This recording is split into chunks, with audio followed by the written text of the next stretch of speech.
Okay, so after all my wrestling with that aluminum one and getting that all done and turning out I can't use it, I got the same thing cut out of steel.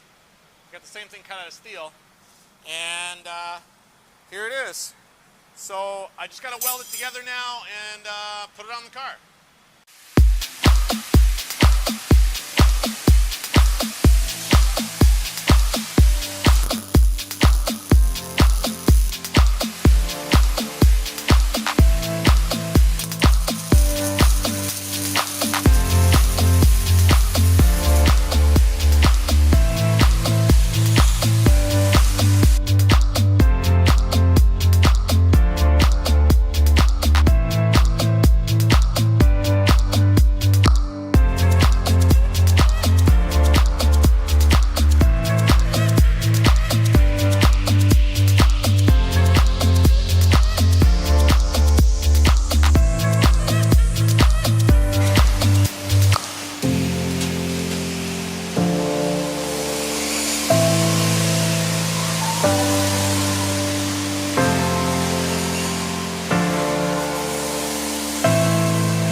I'm test fitting the front shock mounts in here, and what I've been doing is, well, making sure it's level, obviously, but I got this plumb bob, as you can see.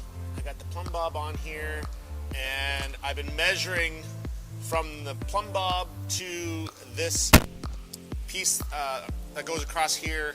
I got it up against the lower control arm mounts, and I'm coming up with some weird numbers, and I don't know what's going on, because it's like 3/4 of an inch difference this side to that side, and yet this thing is the same.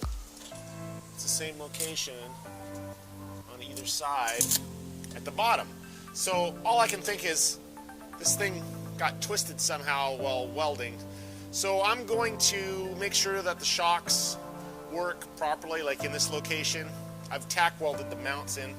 I'm going to make sure the shocks work, and then I am going to take this off and see if it's somehow twisted, because I think it's kind of got tweaked here a little bit during welding, but I'll need to check that out.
flat.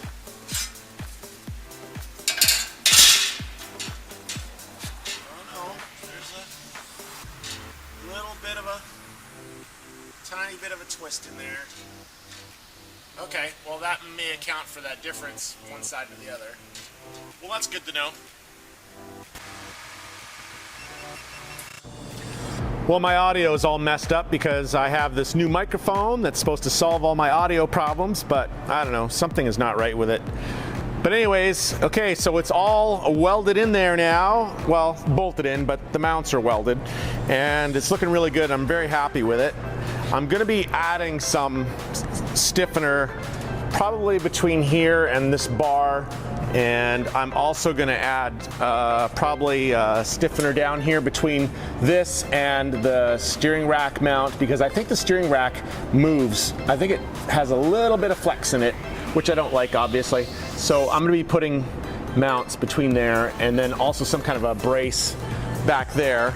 But I have a surprise coming for that, which is gonna make that stuff really easy and looking good.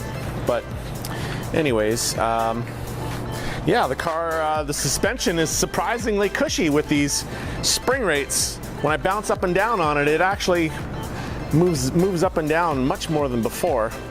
But that's what Ron Sutton called for, so that's what it's got. But I haven't got a new sway bar in there yet, and that really is that's the next thing. That's gonna be a month away. I had to custom order a sway bar because the car is so narrow. The sway bar is only 23 inches wide, a very narrow sway bar. There was no off-the-shelf stuff available for that, and the Porsche torsion bars that I've been using just aren't stiff enough. They're only stiff enough if I were to make the arms on them very short, and I don't want to make the arms that short because as it goes through its travel, it actually, you know, it alters the how well it works. So you want arms that are a little longer than that, which meant getting a custom sway bar. So that is coming, and that will be here in a month or so. And so that's where we're at. I don't have a lot to do on the car until then, so I don't know how much more videos I'll be having, and you know, until that gets done. But maybe I'll take the car for a drive. I mean, I could drive it around Speed World here a little bit without a front sway bar on it. It would still work pretty good. Oh, we'll see about that. Maybe I'll have an interesting video on that.